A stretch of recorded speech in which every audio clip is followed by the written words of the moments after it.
Okay now चलें। आज हमारा जो टॉपिक है ना वो होगा यहाँ पर ग्लोमेरुलर फिल्ट्रेट पर एंड जीएफआर पर। मैंने आपको लास्ट टाइम बताया था कि टोटल कार्डियक आउटपुट जो होता है हमारा वो होता है 5 litres, but that is the product of stroke volume and the heart rate. Heart rate 72 times a minute and stroke volume means this volume of the blood pumped at each beat, at each pump it is 70 ml. So 70 times 72 it will make around 5000 ml. तो 5 litre जो है total हमारा cardiac output है जो heart 1 minute के अंदर pump करता है, और यही हमारा टोटल ब्लड भी है।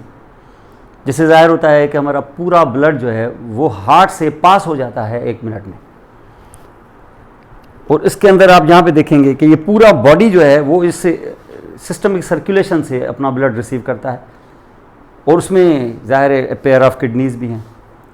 और उन पेयर ऑफ किडनीज़ में हम यहाँ पे देख रहे हैं कि उस पेयर ऑफ किडनीज़ में total cardiac output both the kidneys, हालांकि वो टोटल मिला के 100 ग्राम्स की हैं, 140 ग्राम्स दोनों मिला के। उस 140 ग्राम्स में ये इस कार्डियक आउटपुट का 20% ये रिसीव कर लेता है। और 20% का मकसद ये है कि 5 लीटर्स में से 20% means it is 1 litre and 1 litre means it is 1000 ml।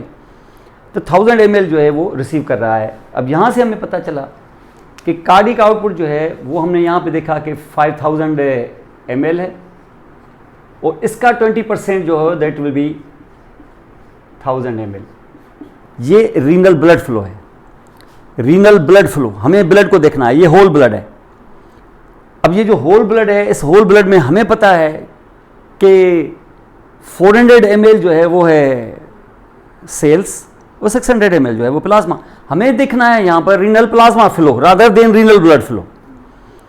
अब यहाँ से अगर फॉर एग्जांपल हम ये देखते हैं कि ये 1000 है, तो इस 1000 में टोटल जो हमारा सेल्स हैं वो 400 ml हैं, और 600 ml जो है वो प्लाज्मा है। और हमें पता है कि glomerular filtrate is actually the ultra filtrate of the plasma. वो प्लाज्मा का अल्ट्रा फिल्ट्रेट है। और ये जब आप यहाँ पे देखोगे तो इसका मकसद है कि हमारा फोकस इस पे है 600 ml प्लाज्मा पे। और ये 600 ml जो प्लाज्मा है ये जब हमारे एफरेंट आर्टीरियोल्स के जरिए इंटर होगा इन सम 2 मिलियन नेफ्रॉन्स, यानी 20 लाख हमारे पास एफरेंट आर्टीरियोल्स हैं जिनके आगे ग्लोमेरुलस है। यहाँ से मिला के टोटल मिला के 600 ml प्लाज्मा इनके अंदर पास हो रहा है। और जैसे इनके अंदर पास हो रहा है, अभी हमने यहाँ पे देखा कि जैसे ये इसके अंदर पास हो रहा है, इस टोटल प्लाज्मा, ज़ाहिर है सारा प्लाज्मा तो फिल्टर नहीं ना होगा, प्लाज्मा का एक हिस्सा फिल्टर होगा। इसको हम यहाँ पे कहते हैं फिल्ट्रेशन फ्रैक्शन। ये उसका एक हिस्सा फ्रैक्शन, एक हिस्सा जाएगा उसका। और वो जो हिस्सा जाएगा वहाँ पर किसका हिस्सा? 600 का हिस्सा, क्योंकि 400 में से तो कुछ भी नहीं जाने वाला है। वो आपको बताते हैं कि आगे से बैरियर कौन है, वो ज़ाहिर है बेसमेंट मेम्ब्रेन है, जिसको हम कहते हैं ग्लोमेरुलर बेसमेंट मेम्ब्रेन। इसकी क्लास में एक लिख भी चुका हूँ, और थोड़ा सा मैं यहाँ पर और भी उसको थोड़ा एलाबोरेट करूँगा, क्योंकि वो उसका जीएफआर में बहुत बड़ा असर है। हम जो बार बार कह रहे हैं कि प्लाज्मा प्रोटीन लीक नहीं होगी, तो क्यों लीक नहीं होगी? आगे क्या मामला है? क्या उसके होल्स छोटे हैं? एक्चुअली होल्स इतने हैं कि प्लाज्मा प्रोटीन्स में से एल्ब्यूमिन पास हो सकता है, फिर भी नहीं हो रहा है। तो आखिर वजह क्या है? तो it's not just the size, it is the charges also. वहाँ पर ख़ास तौर पे नेगेटिव चार्जेस हैं, जो नेगेटिव चार्जेस प्रोटीन की नेगेटिविटी को रिपेल करती हैं, इसलिए एल्ब्यूमिन जो है वो जा नहीं सकती वहाँ पर। अगर ये नेगेटिविटी अगर वॉश आउट हो जाए ना, तो आपकी प्लाज्मा प्रोटीन लीक हो सकती हैं, क्योंकि फेनेस्ट्रेशंस इतनी बड़ी हैं, इतनी हैं एटलीस्ट कि प्लाज्मा प्रोटीन लीक हो सकती हैं।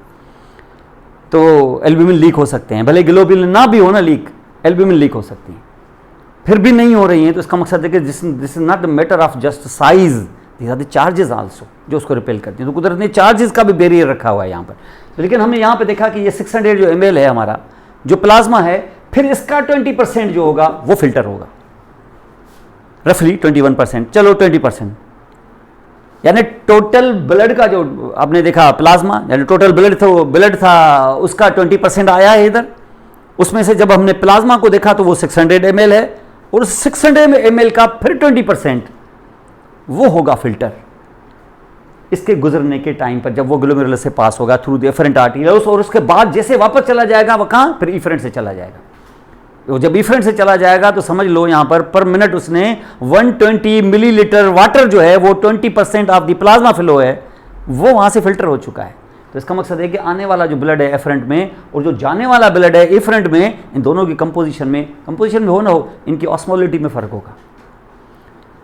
समझ, इनकी ऑस्मोलिटी में फ़र्क होगा और इनके प्लाज्मा कोलॉइड ऑस्मोटिक प्रेशर में फ़र्क होगा, क्योंकि यहाँ से पानी थोड़ा सा खारिज हो चुका है। यानी एक वो मिल्क है जो अभी ताज़ा आया है और एक वो मिल्क है जो मैंने 1 घंटा बॉयल किया है। इन दोनों की कंसिस्टेंसी से दोनों की विस्कोसिटी में फ़र्क होगा, क्योंकि वहाँ से काफ़ी एवापोरेट भी हो गया है। बाकी चीज़ें हमारा रह गई हैं, वो तो थोड़ा गाढ़ा होगा, वो जो लेके आए हम लोग वो पतला होगा, क्योंकि वहाँ से स्टीम से वो निकल गया। तो यहाँ से 120 ml हमने यहाँ से फिल्टर कराया। तो कितना फिल्टर कराया है प्लाज्मा का, 20%। 20% अगर प्लाज्मा का किया तो ये 20% इज इक्वल टू अगेन 100, ये 120 रफली 125, ये है वो जो पर मिनट ग्लोमेरुलस से फिल्टर होगा हमारा प्लाज्मा। इसी को कहते हैं GFR। ये ग्लोमेरुलर फिल्ट्रेशन रेट है। तो दिस का दी ग्लोमेरुलर फिल्ट्रेशन रेट। तो पर मिनट फिल्ट्रेशन से जो आया है इधर से ग्लोमेरुलस के फिल्ट्रेशन से, माने कहाँ से, उसकी बेसमेंट मेम्ब्रेन से, और बेसमेंट मेम्ब्रेन से यहाँ से फिल्टर होके किधर आया है, बोमेन्स स्पेस में। आगे से जो वो ग्लोमेरुलस है तो उसकी कैपिलरीज के अंदर ल्यूमन है जहाँ ब्लड है, और वहीं से फिल्टर होके उस बैरियर से गुजर के वो आया है कहाँ, बोमेन्स स्पेस में। जो बोमेन्स स्पेस में आएगा तो इसका नाम होगा glomerular filtrate, that is ultra filtration of the plasma. और जो प्लाज्मा के अंदर इलेक्ट्रोलाइट्स होंगे वही इसमें भी होंगे, जो उधर से वाटर है उतना ही वाटर इधर भी है, दोनों की कंपोजिशन सेम है, आइसोस्मोलर है, मैंने बताया लास्ट टाइम आपको। और यहाँ ये प्लाज्मा यहाँ इस तरीके से यहाँ पे पड़ा हुआ है, इसको हम यहाँ पे कहते हैं ग्लोमेरुलर फिल्ट्रेशन रेट। तो 20% of the plasma flow that is actually 600 ml, और 600 ml से 120 ml हमने निकाल के इधर फेंक दिया, और ये इस जगह पर यहाँ पे रन कर रहा है। अब ये जो यहाँ रन कर रहा है तो इसका मकसद ये हो गया कि 120 ml है, 120 ml पर मिनट तो यूरिन नहीं ना बनने वाला है, अभी तो ये ग्लोमेरुलर फिल्ट्रेट है। अब इसमें से हम वाटर को यहाँ से वापस रीअब्जॉर्ब करके वापस ब्लड में भेजने चाहते हैं। इसका मकसद ये है कि हमारे पास यूरिन फार्मेशन के लिए सबसे बड़ा जो सोर्स है, उसका जो बिगिनिंग में जो मैकेनिज्म है वो है ग्लोमेरुलर फिल्ट्रेशन। ये नहीं होगा तो यूरिन का मामला ही खत्म समझो। लेकिन जो यहाँ से फिल्ट्रेट जहाँ आया है, वो फिल्ट्रेट जो है वो सारा का सारा अपने ट्यूब्यूल से गुजर के डक्ट में से आते हुए ये यूरिन नहीं बनेगा। पर मिनट 120 थोड़ी हम लूज कर सकते हैं। और यहाँ आएगा फिर क्या, यहाँ आएगा हमारे नेफ्रॉन का वो वाला फंक्शन जिसको हम रेगुलेटरी फंक्शन कहते हैं। हाँ, अगर हमें वाटर को लॉस करने की ज़्यादा ज़रूरत है तो ज़्यादा निकाल देगा, लेकिन ज़्यादा भी कितना, 120 थोड़ी निकाल सकता है पर मिनट। ज़्यादा से ज़्यादा से निकाल लेगा क्या, ज़्यादा से ज़्यादा निकाल लेगा 1 ml, 120 और 1 ml, वैसे 125 और 1 ml। तो 125 फिल्ट्रेट बनेगा, लेकिन एंड में निकलेगी सिर्फ पर मिनट जो है वो, यानी समझ लो कि 20 लाख नेफ्रॉन्स छोटे छोटे ड्रॉप्स निकाल के मिला के भी 1 मिनट में 1 ml ही यूरिन बना सकेंगे।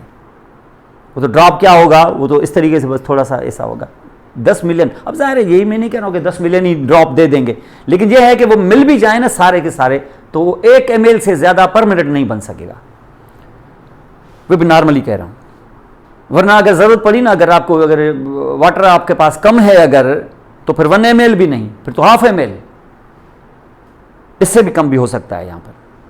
इसका मकसद ये है कि ये तो इसका मकसद ये है कि 120 जो हमने रफली, चलो 120 कह रहे हैं ना, रफली तुम समझ लो, चलो 100 है हमारे पास, है नहीं 100, वैसे 125, लेकिन आसानी से समझ लो कि जिसको हम कैलकुलेट कर सकते हैं ना, समझ लो कि ये टोटल जो है ये कितना GFR है हमारा, समझ लो कि 100 है, ताकि परसेंटेज में आसानी हो। और जो परसेंटेज आसानी हो तो जहाँ से कितना बोमेन्स कैप्सूल से कितना आया है हमारे पास, समझ लो 100 आया है। अब 100 आया है तो उसमें से कितना हमें यूरिन बनाना है, 1 ml, और कितना वापस ले जाना है, 99। और 99 है ये इस पूरे सिस्टम में, जिसमें प्रॉक्सिमल कन्वर्टेड ट्यूब्यूल भी है, लूप ऑफ हेनली भी है, और इसके साथ साथ फिर उसका असेंडिंग लिम्ब भी है, फिर कलेक्टिंग ट्यूब्यूल या डिस्टल कन्वर्टेड ट्यूब्यूल है, और फिर कलेक्टिंग डक्ट है। इसके अंदर 99 जो है यहाँ से रीअब्जॉर्ब हो जाएगा। और रीअब्जॉर्ब क्यों होगा, क्योंकि रीअब्जॉर्ब कहाँ होगा, ब्लड में होगा। और जब ब्लड में रीअब्जॉर्ब होगा तो ये जब आप यहां पे देख रहे हैं, यहां खास तौर पे ये देखेंगे, ये यहां पर मौजूद है, तो इसके बाहर क्या मौजूद है, इसके बाहर मौजूद है पेरिटिबुलर कैपिलरी नेटवर्क। और पेरिटिबुलर कैपिलरी नेटवर्क आया किधर से है, इफरेंट आर्टीरियोल से। और इफरेंट आर्टीरियोल के अंदर ब्लड आपके आने वाले ब्लड के मुकाबले में ज्यादा थिक है। क्यों? क्योंकि वहां से हमने पानी जो है वो 120 निकाल दिया है।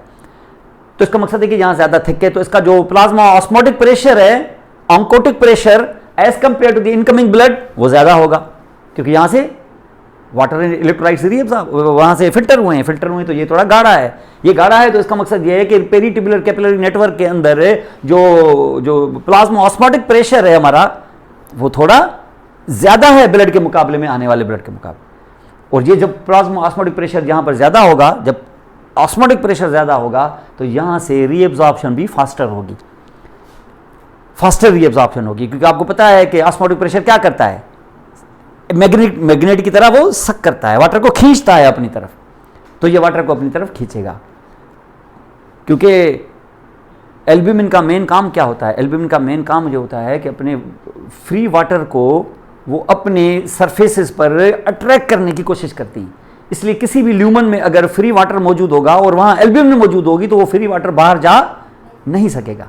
इसका मकसद है कि वो इस एल्ब्यूमिन का क्या काम होता है, वाटर को खींचना अपनी तरफ और खींच के रखना। क्योंकि अगर एल्ब्यूमिन आपके प्लाज्मा में कम होगी तो फ्री वाटर के मॉलिक्यूल्स वाल पे प्रेशर ज्यादा डालेंगे, और वाल पे प्रेशर डालेंगे तो उसका नाम हाइड्रोस्टैटिक प्रेशर है, तो वो बाहर निकल जाएंगे कैपिलरी से, इससे एडिमा हो जाएगा।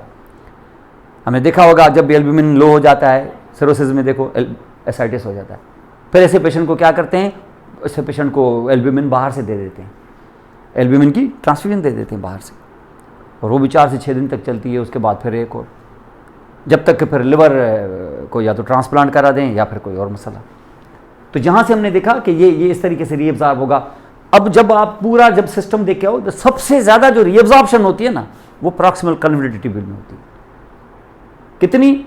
2/3 यानी सब, वैसे तो रफली 66%, लेकिन हम चलो यहाँ बना देते हैं 65%। कितने वाटर को हम ठिकाने लगाने चाह रहे हैं रीअब्जॉर्प्शन के थ्रू? 99 ml को, क्योंकि हम 100 का मामला बता रहे हैं ना आपको। और 99 में कितना यहां से हमने उठा के फेंका इधर से? 65% माने 100 में से, माने सीधा बोलो 65 ml, तो भी 65 ml। ऐसा ही जब हम नीचे आते जाएंगे आते जाएंगे ना, तो आप यहां पे देखेंगे जो डिसेंडिंग लिमिट ना आपकी 15% यहां से जाएगा। यहां 10 होते 80% वाटर जो है हमारा, यानी 80 ml आउट ऑफ 100 रीअब्जॉर्ब हो चुका है। और जब यहां से रीअब्जॉर्ब हो चुका, तो आप यहां से देखेंगे कि ये जिससे चला गया, कहां चला गया है, ये पैरामिड में चला गया। और याद रखें, पैरामिड के अंदर, कल ही मैंने आपको बताया था कि पैरामिड के अंदर जो मॉलिक्यूल्स होते हैं वो उसकी ऑस्मोलिटी को इंक्रीज करते हैं। और जब ऑस्मोलिटी को इंक्रीज करेंगे तो ये यहां से जब इससे बाहर आएगा, इसे जब इस तरीके से टर्न करके नीचे आएगा, तो बाहर जो इंटरस्टिशियम है उसकी ऑस्मोलिटी लो होगी ब्लड के मुकाबले में, यानी इस ट्यूब्यूल के मुकाबले में लो होगी कि हाई होगी। बाहर सॉल्यूट्स बहुत जबरदस्त सॉल्यूट्स होते हैं। इसका मकसद है कि बाहर का जो इंटरस्टिशियम है उसके अंदर ऑस्मोलिटी हाई होती है, और ऑस्मोलिटी जब हाई होती है तो ऑस्मोसिस की वजह से वो अपनी तरफ खींच लेती है। क्योंकि हायर कंसंट्रेशन जो होती है ना, वो हमेशा लो वाली जो है ना, वो हायर कंसंट्रेशन ऑस्मोसिस में हमेशा सॉल्यूट्स जो होते हैं, वो जो वाटर जो होता है, सॉल्यूट्स नहीं, वाटर जो होता है वो हाई कंसंट्रेशन से लो कंसंट्रेशन से हाई कंसंट्रेशन की तरफ जाते हैं। ये वाटर को खींच लेता है, उसको ऑस्मोसिस कहते हैं। और ऑस्मोसिस यहां से क्या कर लेगी, ये बाहर क्यों? क्योंकि बाहर की ऑस्मोलिटी बहुत हाई है, और जब बहुत हाई है तो सिर्फ क्या इसमें आएगा, या फिर इंटरस्टिशियम में आने के बाद ये वाटर फिर ब्लड में चला जाएगा। कौन सा ब्लड? वो जो आपको दिखाया था मैंने, इफरेंट आर्टीरियोल में, जिसकी ऑस्मोलिटी कम है कि बहुत ज्यादा है, बहुत ज्यादा है। और इन्हीं से हमने नीचे ये ब्लड वेसल्स लाके खड़ी की थी जो लूपा फेल्ली को सराउंड करी थी, वेजा रेक्टा। और उस वेजा रेक्टा की जो ऑस्मोलिटी है वो इंटरस्टिशियम की ऑस्मोलिटी से भी ज्यादा है, और ब्लड फ्लो भी स्लो है। उस स्लो ब्लड फ्लो की वजह से ये बाहर जो ब्लड, यहां से ट्यूब्यूल से बाहर जो ब्लड आया है, और सारी ट्यूब्यूल से बाहर जो फ्लूइड आया है, कितना 15% हम यहां से चूसना चाहते हैं, तो यहां से आया है क्यों? क्योंकि हाइपर ऑस्मोलर है पैरामिड, और वो फिर शिफ्ट हो गया किसमें? वेजा रेक्टा में। और वेजा रेक्टा क्या है? वेसल से, माने इसका मकसद है कि तुम्हारा ब्लड कितना फ्लूइड तुम्हारा मोर 15% किसमें आ गया? वापस ब्लड में चला गया। पहले कितना गया था? 68%। और अब कितना गया 15। माने इसका मकसद कि 100 में से 80 जो है millilitre blood of the total glomerular filtrate, 80% वो आपका ब्लड में पहुंच चुका है। लेकिन अभी भी 20% बाकी है। 20% को और आपको आगे करना है। जैसे आप ऊपर चढ़ेंगे ना, ये क्या चीज है, ascending lib of loop of Henley है। यहां से वाटर जाएगा ही नहीं, ये वाटर टाइट होता है, यहां से वाटर का एक ड्रॉप भी नहीं जाएगा। और आगे बढ़ेगा तो फिर आएगा क्या, distal converted tubule. Distal converted tubule से जैसे आएंगे ना, यहां से 15% और जाएगा, 15% और रीअब्सॉर्ब हो जाएगा। आप बोलेंगे सर यहां क्यों, भाई जब आप यहां पहुंचोगे तो आप पैरामिड से ऊपर उठ के कहां गए हो, कार्टेक्स में। और कार्टेक्स में जब आप आयो तो इसके अराउंड में क्या मौजूद होता है, कैपिलरी नेटवर्क। ये कैपिलरी नेटवर्क के ये कहां मौजूद होता है, कार्टेक्स में। कहां से आता है, इफरेंट आर्टेरियोल्स के स्प्लिट होने से। वेज़ा भी कहां से आते हैं, इन्हीं से आते हैं नीचे। लेकिन वेज़ा कितना देते हैं, ओनली 10%। बड़ा स्लो ब्लड फ्लो होता है उधर, लेकिन यहां पर 90% है। इधर 90% ब्लड है, लेकिन वो ब्लड क्या है, मोर थिकर है। क्यों, क्योंकि इसके अंदर से 120 ml वाटर निकला हुआ होता है। लेकिन यहां पे हम पहुंच जाएंगे, जब यहां पहुंच जाएंगे तो ये भी यहां से सक कर लेंगे। कितना, 15%।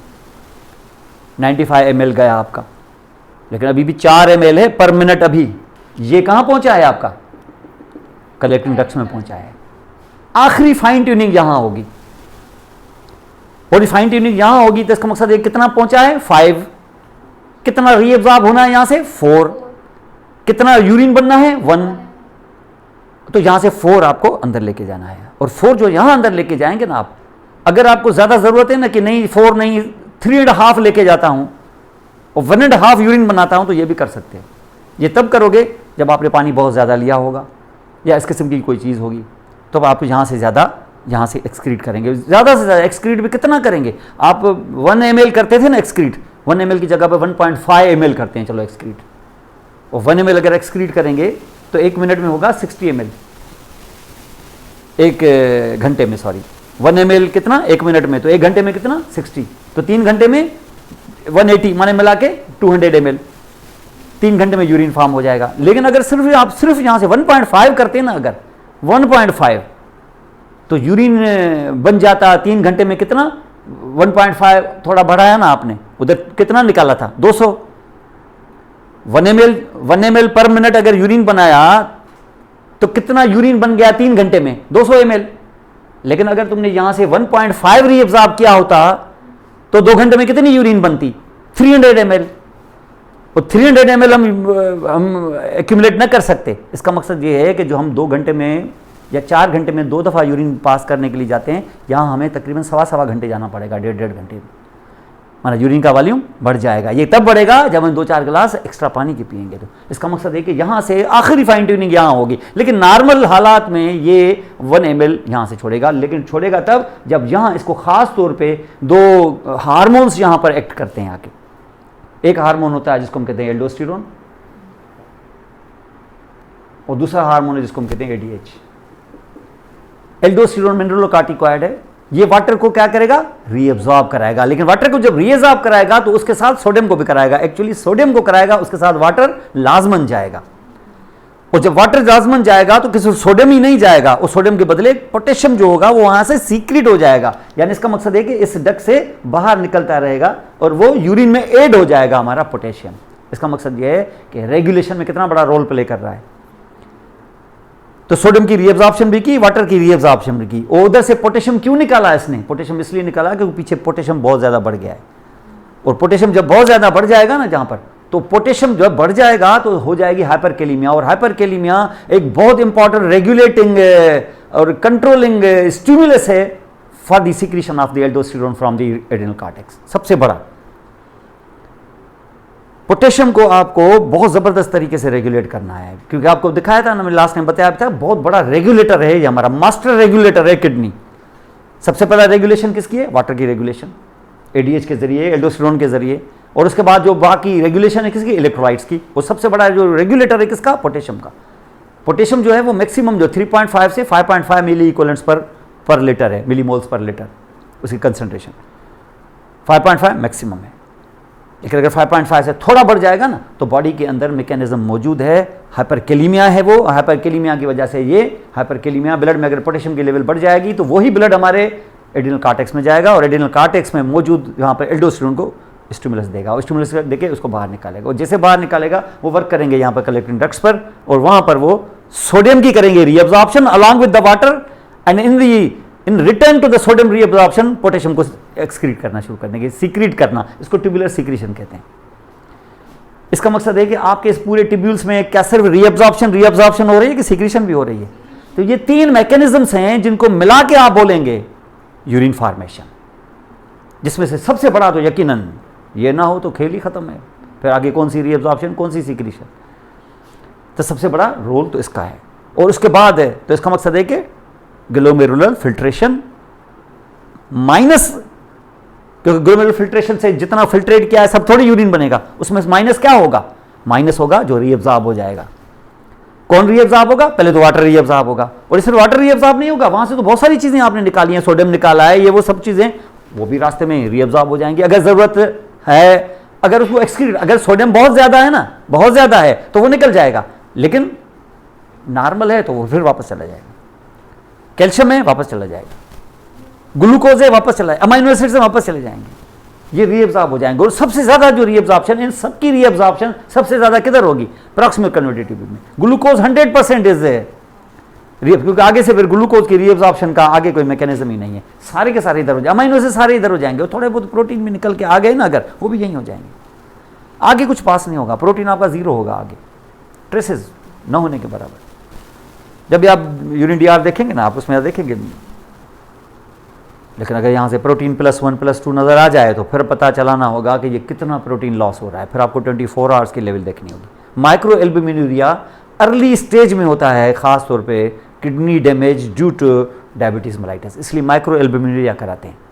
24 आवर्स सैंपल जब आपको देना होता है तो 24 आवर्स की कलेक्शन करके यूरिन की तकरीबन एक दिन में जो यूरिन पास करते हैं हम लोग, वो पूरा यूरिन जो है वो पूरे जग में भर के हम लैब में भेजते हैं और वहाँ वो 24 आवर का प्रोटीन हमें बताते हैं। इससे हमें अंदाज़ा हो जाता है कि वो 24 आवर की कितनी लॉस कर रहा है इस वक्त यहाँ पर। माइक्रो एल्बुमिनुरिया जो है 24 hour sample, 24 hour level of micro albuminuria, ये अगर वहाँ पे हमें नज़र आ जाए तो that will be early stage of damage to the kidney due to uncontrolled diabetes mellitus. माने किडनी का डैमेज शुरू हो चुका है, बहुत अर्ली है, रोको जितना रोक सकते हो, वरना ये आगे चल के आपको बताता हूँ कि किडनी अपनी डैमेज से कितना पास कर सकती है बाहर प्रोटीन भी, और उसके अलावा उसका क्या डैमेज हो सकता है, उसका जीएफआर पे क्या असर पड़ेगा, और इससे आगे चल के रीनल फेलियर में चला जाएगा। तो शुरू में एजोटीमिया होगा, बाद में यूरीमिया हो जाएगी।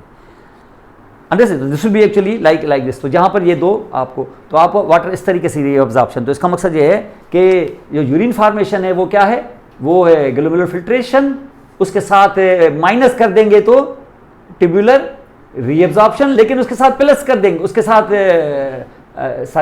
ये आप प्लस कर देंगे तो ट्यूबुलर रीअब्जॉर्प्शन, यानी ग्लोमेरुलर फिल्ट्रेट हुआ, ट्यूबुलर रीअब्जॉर्प्शन माने उससे माइनस कर दिया आपने, वापस तो चले गए ना, लेकिन उसमें ऐड भी तो किया ना रास्ते में, वो ट्यूबुलर सीक्रेशन, माने ग्लोमेरुलर फिल्ट्रेशन माइनस से tubular reabsorption plus tubular secretion, this together will be called as urination, ये यूरिन फॉर्मेशन है। और हम यहां इस वक्त टारगेट बना के बैठे हैं ग्लोमेरुलर फिल्ट्रेशन का, कि जीएफआर है क्या, वो हमने देख लिया, प्लाज्मा के साथ हमने दोनों चीज़ें देखी, हमने ट्यूबुलर सिस्टम भी देखा हुआ है, उसकी अभी हमने फिजियोलॉजी देखी, हम उसके साथ साथ रीनल वेस्कुलेचर को भी आपको दिखाया मैंने, एनआरबी के साथ हमने उसको मैच किया। मैच करने के बाद अब फिल्ट्रेशन यहाँ से मैं दिखा रहा हूँ ग्लोमेरुलर फिल्ट्रेट। अब जो ग्लोमेरुलर फिल्ट्रेट है उसके अंदर आप यहाँ पे देखिए पीछे क्या रह गया है, 400 ml जो है उसकी तो फिल्ट्रेशन हो ही नहीं रही है। क्यों नहीं हो रही है? क्योंकि ये मैं इस वक्त यहाँ से डायग्राम हमने ग्लोमेरुलर बेसमेंट मेम्ब्रेन का जीबीएम में भी मैंने वहाँ पे भी बताया, यहाँ थोड़ा और दिखा रहा हूँ। अब आप हैं यहाँ इस जगह पे, इस जगह ये आपकी कैपिलरीज है, ये पूरा गोल नहीं बनाया मैंने, और ये कैपिलरीज अगर हैं तो ये कैपिलरी में ये क्या दिखाया है, अंदर से एपिथेलियम जिसको एंडोथेलियम कहते हैं, और एंडोथेलियम ऐसे टाइटली पैक्ड है कि गैप्स हैं जो ये फेनेस्ट्रेशन देखें, और इन फेनेस्ट्रेशन की जो विड्थ है ना वो 70 to 100 नैनोमीटर है, 70 to 100, और 70 to 100 अगर है तो पीछे जब सेल्स क्यों नहीं निकल पा रहे हैं, इसलिए नहीं निकल पा रहे हैं क्योंकि आरबीसी हमारे कोई 8 से 9 माइक्रोन मीटर के, ये तो नैनोमीटर में। WBC जो है वो हमारे 12 से 12 to 13 माइक्रोमीटर के हैं, ये तो नैनोमीटर है। तो ये दोनों, ये प्लेटिलेट्स भी इससे बड़े हैं, तो ये तो तीनों ही नहीं जा सकेंगे। प्लाज्मा प्रोटीन पे नजर डालते हैं तो पता चलता है कि ग्लोबुलिन बहुत बड़ा है, फिब्रिनोजन बहुत बड़ा है, ये सारे बड़े हैं। एल्ब्यूमिन चलो कुछ ऐसा है कि वो समझ लो कि 1 माइक्रोमीटर जैसा है, और यहाँ पर भी तकरीबन 100 नैनोमीटर तो है ही, ये पास हो सकता है, जाने के चांसेस हैं कि शायद हो जाए, ज़्यादा ना सही निकल ना जाए कुछ ना कुछ, लेकिन निकलेगा नहीं। वजह यह है कि इसके सिर्फ साइज ऐसी नहीं है, इसके ऊपर चार्जेस भी चढ़े हुए हैं। चार्जेस का मकसद यह है कि आप अगर एंडोथेलियम के अंदर नजर डालेंगे ना, तो यहां पर नेगेटिवली चार्ज मॉलिक्यूल्स होते हैं,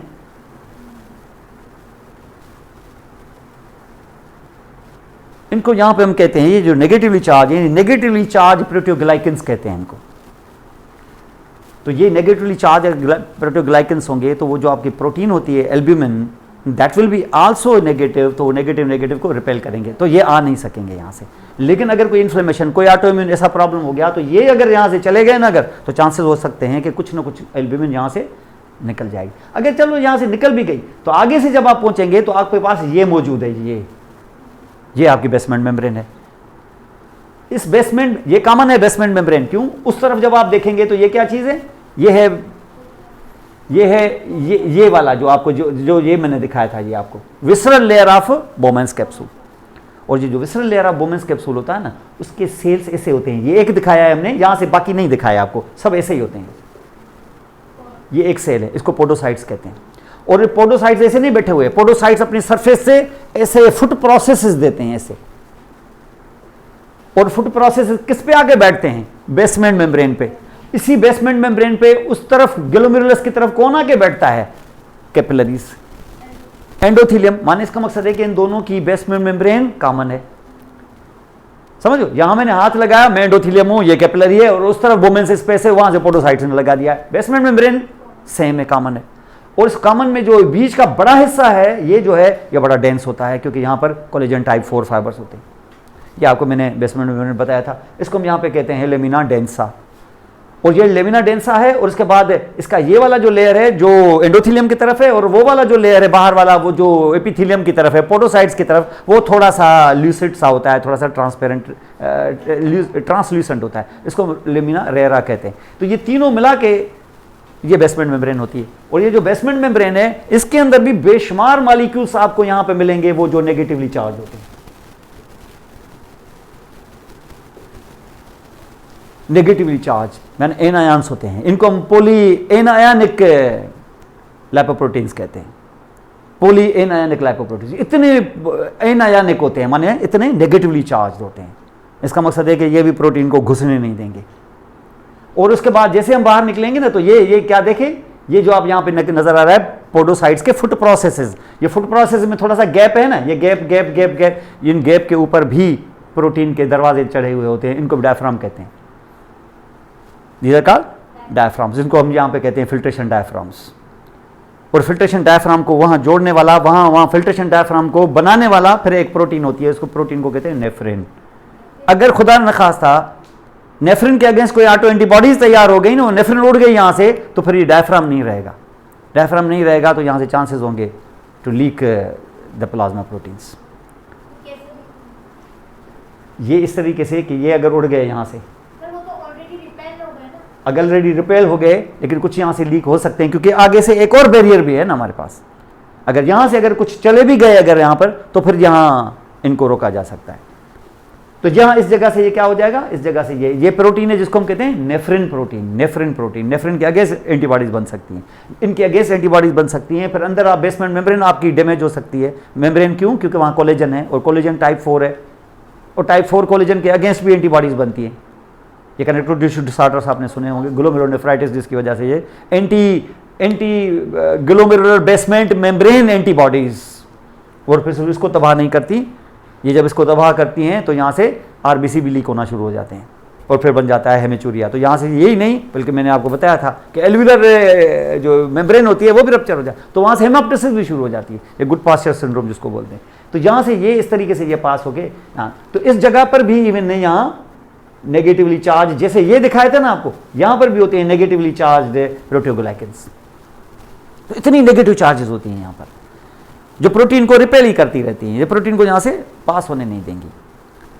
और ये जब आप यहाँ से देखोगे तो ये पूरा का पूरा ये है बेसमेंट मेम्ब्रेन है हमारा, और इस बेसमेंट मेम्ब्रेन से यहाँ से वाटर इलेक्ट्रोलाइट्स ये लीक हो जाएंगे, क्योंकि वाटर को ये नहीं रोक सकेंगे, वाटर के मॉलिक्यूल आराम से क्यों? क्योंकि पीछे प्रेशर बहुत ज़बरदस्त है, रीनल आर्टरी से आपने प्रेशर डेवलप किया और यहाँ तक आप पहुँच गए यहाँ पे, तो टू मच प्रेशर सा। अब प्रेशर एक नहीं है, 2 3 4 चीज़ें इस पे आके एक्ट कर रही हैं।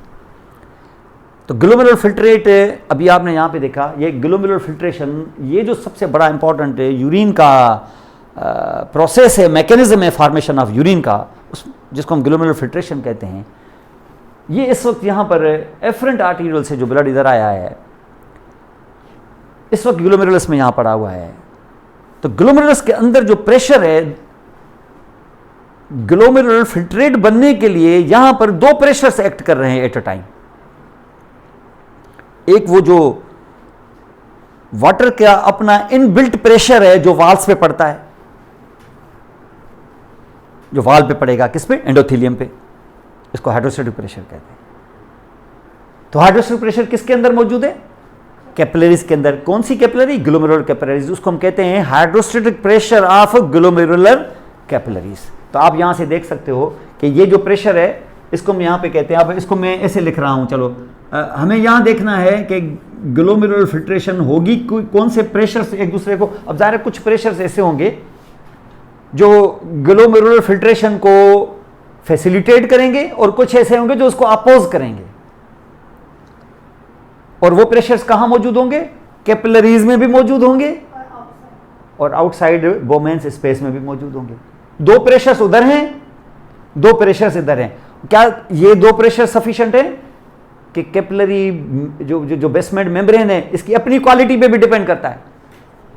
जैसे आप प्रेशर पे नहीं, मेरा प्रेशर, वो छलनी भी, तो मैं कितना भी जोर से पानी को लगाऊं लेकिन छलनी में अगर वो क्वालिटी नहीं है तो जाहिर है वो फिल्ट्रेशन बेहतर नहीं होगी। इसका मकसद ये है कि मेरा सिर्फ नहीं, उस छलनी का भी काम है कि उसकी एफिशिएंसी कितनी है। इसको यहाँ पे हम कहते हैं यहाँ पर फिल्ट्रेशन कोएफिशिएंट, या जिसको हम यहाँ पे रीनल कोएफिशिएंट कह सकते हैं। इसकी किडनी की मतलब फिल्ट्रेशन मेम्ब्रेन, बेसमेंट मेम्ब्रेन की कोएफिशिएंट कितना है, तो उस पर भी डिपेंड करता है। आप बोलेंगे वो कोएफिशिएंट क्या चीज़ है, वो कौन से फैक्टर्स हैं जो इसकी एफिशिएंसी को मेंटेन करेंगे? उसकी क्वालिटी अपनी, उसकी थिननेस कितनी है, कहीं थिक तो नहीं है, उसकी थिननेस कितनी है ये भी, और उसके अलावा कितने ग्लोमेरुलाई की बेसमेंट मेम्ब्रेन, कितने ग्लोमेरुलाई एट अ टाइम काम कर रहे हैं, इसको सरफेस एरिया कहते हैं। अगर 10 लाख में से 3 लाख काम ही नहीं कर रहे तो ओवरऑल सरफेस एरिया बढ़ी कि कम हुई? तो कम हो गई। इसका मकसद यह है कि मेम्ब्रेन का अच्छा होना, क्वालिटी का होना काफ़ी है कि मेम्ब्रेन ज़्यादा भी हों, वो भी ज़रूरी है। तो लोगों को जब आप शिफ्ट करेंगे तो गाड़ी का तेज़ चलना काफ़ी है कि गाड़ियाँ भी ज़्यादा होनी चाहिए ताकि लोग जल्दी जल्दी शिफ्ट हो जाएं?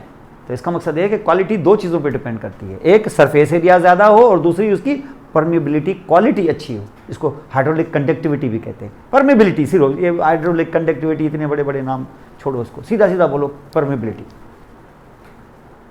तो एक तो परमिबिलिटी अच्छी हो, क्वालिटी अच्छी हो, और दूसरा उसका सरफेस एरिया भी बड़ी हो, माने सारे ग्लोमेरुला इस्तेमाल भी हो रहे हों।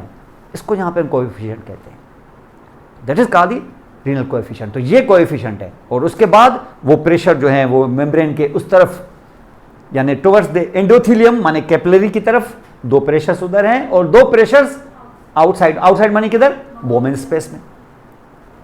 ये डिपेंड करते हैं, ये 6 चीज़ें जिस पर आपका GFR डिपेंड करता है। और हर फैक्टर पर कोई ना कोई डिजीज़ की वजह से कोई फैक्टर होता है जिसकी वजह से आप GFR का अंदाज़ा लगा सकते हो कि इसका GFR क्यों कम हो रहा है, वजह क्या है इसकी।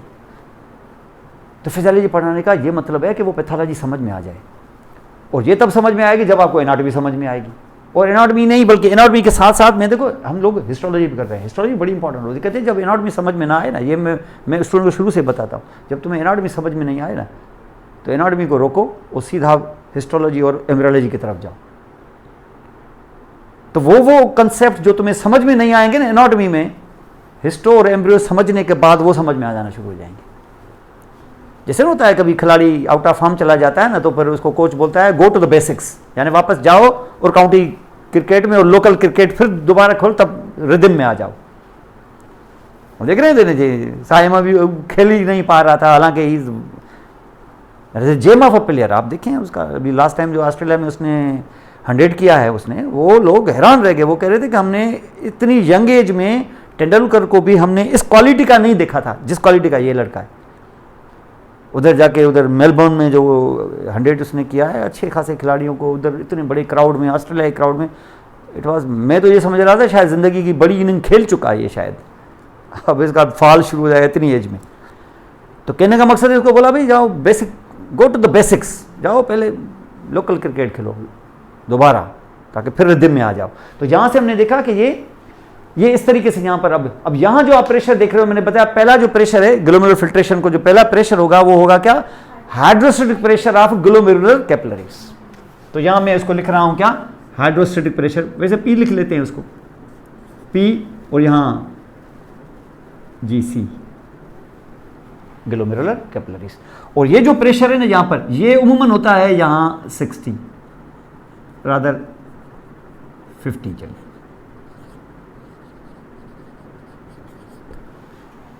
ये 50 प्रेशर है इधर ऑफ मिलीमीटर ऑफ मरकरी। अब ये जो प्रेशर यहां पर है कैपिलरीज के अंदर, वो किस पे डिपेंड करता है,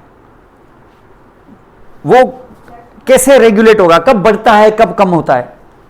अगर फॉर एग्जांपल आप अपने ग्लोमेरुलर फिल्ट्रेट में जो एफरेंट आर्टीरियोल्स हैं, ये अगर आपके हो जाएं डायलेट, तो फ्लूइड ज्यादा आएगा, और फ्लूइड ज्यादा आएगा तो आपका ये पीजीसी जो है वो हाइड्रोस्टैटिक प्रेशर बढ़ जाएगा, और बढ़ जाएगा तो जाहिर है ये प्रोमोटिंग है, साथ में वाल्स पे जो प्रेशर डालेगा तो पानी ज़्यादा निकलेगा, और पानी ज़्यादा निकलेगा तो जीएफआर बढ़ जाएगा।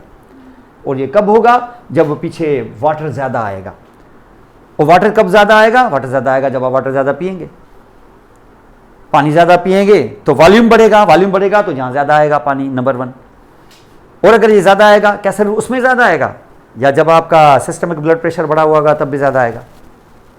तो जिन लोगों का ब्लड प्रेशर बढ़ा हुआ होता है उन लोगों में भी कुदरत की तरफ से यहाँ से प्लाज्मा का वॉल्यूम थोड़ा सा नेचुरली भी कम किया जाता है, ताकि ब्लड प्रेशर फिजियोलॉजिक लेवल में कम हो जाए। लेकिन अगर बहुत बढ़ा हुआ है तो फिर ये काम, ये सफिशिएंट नहीं है। फिर आपको क्या करना पड़ेगा, फिर आपको दूसरे मैकेनिज्म अख्तियार करने पड़ेंगे, फिर एंटी हाइपरटेंसिव ड्रग्स हो रही है, फिर मेडिसिन में आएगा मामला, फिर डॉक्टर की इंटरवेंशन ज़रूरी है, वरना थोड़ा बहुत ब्लड प्रेशर आपका यहीं रेगुलेट हो जाएगा। तो जब भी ब्लड प्रेशर थोड़ा बढ़ा ना, तो यूरिन आपकी ज़्यादा पास हो जाएगी। क्यों यूरिन ज़्यादा पास हो जाएगी, क्योंकि हमें हाइड्रोस्टैटिक प्रेशर हमारा बढ़ जाएगा, क्योंकि प्रेशर जो ज़्यादा करेंगे तो जहाँ ज़्यादा जाएगा तो वाल्व पे प्रेशर ज़्यादा पड़ेगा, तो फिर ये 50 नहीं होगा, 50 से ज़्यादा 55 हो जाएगा। जब आपका सिस्टमिक ब्लड प्रेशर ही बढ़ा हुआ है तो फिर आप कैपिलरी में प्रेशर भी बढ़ जाएगा तो यूरिन ज़्यादा पास हो जाएगी, और जिसकी वजह से थोड़ा बहुत जो ब्लड प्रेशर आपका बढ़ गया था वो नॉर्मलाइज हो जाएगा।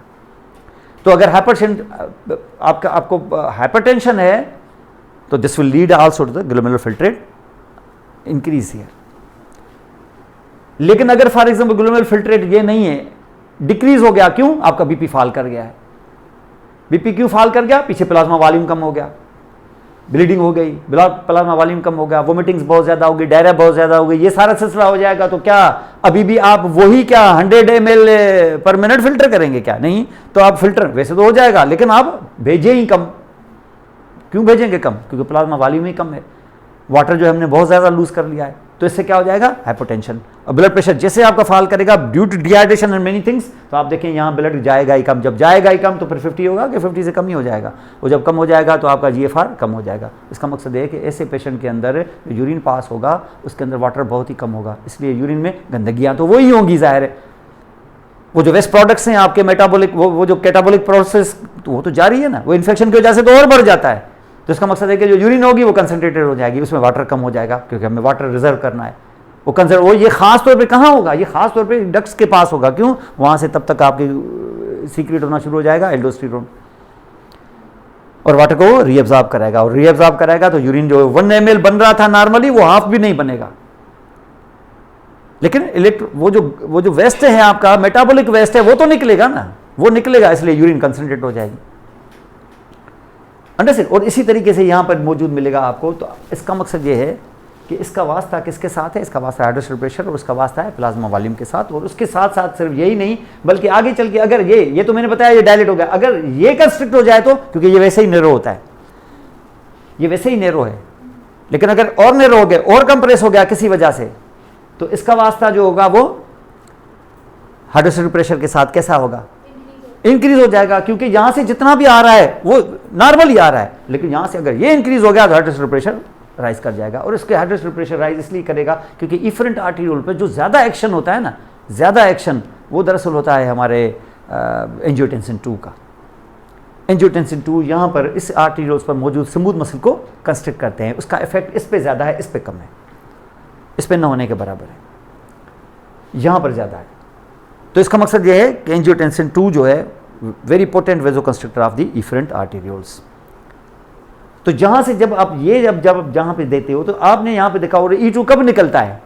E2 निकलता है जब, यानी A2 जो है एंजियोटेंसिन 2 कब बाहर निकलेगा? जब आपका एल्डोस्टेरोन आएगा। Angiotensin 2 is a very potent stimulant of the aldosterone. और एंजियोटेंसिन 2 क्यों निकलता है? एंजियोटेंसिन 2 तब निकलता है जब रेनिन आएगी। और रेनिन क्यों आएगी? रेनिन इसलिए आएगी क्योंकि रीनल प्लाज्मा फ्लो कम हो गया है सोडियम की वजह से। अब यहां से अगर फॉर एग्जांपल आप ये देखोगे तो मसला सिर्फ ये नहीं है कि ये एरिया जो है आपको सिर्फ अंदर कैपिलरी में सिर्फ ये प्रेशर है। कैपिलरी के अंदर एक और भी प्रेशर है जो फिल्ट्रेट को, ग्लोमेरुलर फिल्ट्रेशन को अपोज करता है, वो वाटर को जाने नहीं देता। इसका मकसद है कि वो मैग्नेट की तरह वाटर के मॉलिक्यूल्स को अपने तरफ खींचता है। और कौन खींचता है? Plasma proteins. कौन? एल्ब्यूमिन। और वो जो एल्ब्यूमिन यहाँ खींचेगा तो इसका मकसद है कि तुम्हारे ब्लड के अंदर मौजूद हैं क्या? Plasma proteins. और प्लाज्मा प्रोटीन्स जो ब्लड को, जो वाटर को, प्लाज्मा के वाटर को अपनी तरफ अट्रैक्ट करके रखती हैं, तो वो जो अट्रैक्ट करके रखती है ना, तो उसको यहाँ पर हम कहते हैं प्लाज्मा कोलॉइड ऑस्मोटिक प्रेशर। और कोलॉइड ऑस्मोटिक प्रेशर अगर प्लाज्मा प्रोटीन की वजह से हो तो उसको हम ऑन्कोटिक प्रेशर भी कहते हैं। Oncotic pressure. तो ऑन्कोटिक प्रेशर क्या करता होगा? फिल्ट्रेट को बढ़ाएगा कि कम करेगा? वाटर को दबाव डालने के लिए अलाउ करेगा कि उसको अपनी तरफ खींच के रखेगा? तो ग्लोमेरुलर फिल्ट्रेट को वो अपोज करेगा। वो जो अपोज करेगा तो आप यहां से देख सकते हो कि ये यहां करेगा क्या?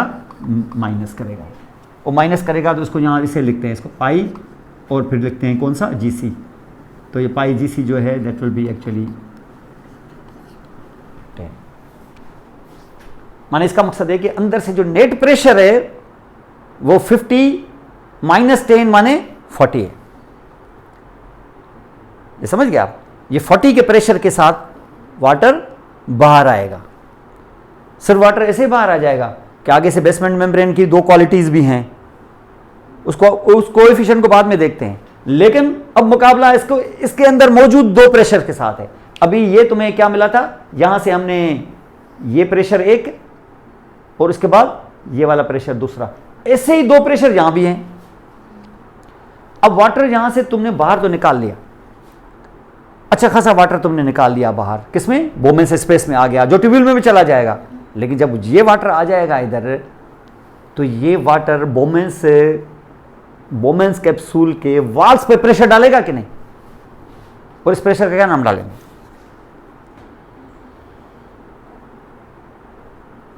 Hydrostatic pressure. इधर से जो प्रेशर पड़ेगा साइड पे वो क्या होगा? Hydrostatic pressure. और वो हाइड्रोस्टैटिक जो प्रेशर होगा वो ग्लोमेरुलर फिल्ट्रेट को फैसिलिटेट करेगा कि रोकेगा? रोकेगा, क्योंकि ये बाहर से जो प्रेशर ऐसे पड़ेगा, हर हाइड्रोस्टैटिक प्रेशर GFR को बढ़ाता नहीं है। जो अंदर से जोर देंगे तो वो प्रेशर तो फिल्टर कराएगा, लेकिन यही वाला जोर अगर यहां से देंगे तो ये प्रेशर तो रुकेगा ना यहां से। इसी प्रेशर को भी क्या बोलेंगे? जो वाल पे प्रेशर पड़ा है बाहर से, ये छलनी है, मैं यहां से डाल रहा हूं, ऐसे प्रेशर डाल रहा हूं, ऐसे ऐसे ऐसे ऐसे फिल्टर, ये डाल रहा हूं तो ये भी तो सेम है ना। और ये फिल्टर करेगा कि फिल्टर को रोकेगा? तो इसका मकसद है कि यहां का जो प्रेशर है कौन सा, hydrostatic pressure in the Bowman's space, that will oppose the filtration. इसका मकसद ये हो गया कि ये जो 10 यहां से है वो जो अब मैं ला रहा हूं, ये प्लस करूं कि ये भी माइनस करूं, ये भी माइनस करूं, और ये कौन सा वाला है माइनस, ये वही P है लेकिन ये BS है, बोमेंस स्पेस वाला। और ये बोमेंस स्पेस वाला कितना है, ये 10 है, और बोमेंस स्पेस वाला जो प्रेशर है वो 30 है, दैट इज 30। अगर ये 30 है, ये 30 है, तो ये तीनों प्रेशर्स अगर, तो क्या ये 3 है कि चौथा भी है, चौथा भी है। चौथा कौन सा फिर, कौन सा, ये वाला ना, ये कौन सा वाला प्रेशर है, ऑन्कोटिक प्रेशर, जो ये किसमें था, ग्लोमेरुलर कैपिलरीज में। क्यों, उधर ब्लड जो है, उधर प्लाज्मा प्रोटीन जो है। ये वाला अगर मैं यहां रखूं तो ये BS हो जाएगा ना, पाई BS। तो वो पाई BS कहां मौजूद होगा, बोमेंस कैप्सूल में और बोमेंस स्पेस में। ये कितना होगा, हाँ, ये एनहांस करेगा, क्यों, खींचेगा, ये इसका काम है मैग्नेट की तरह, तो ये एनहांस करेगा। तो है कितना,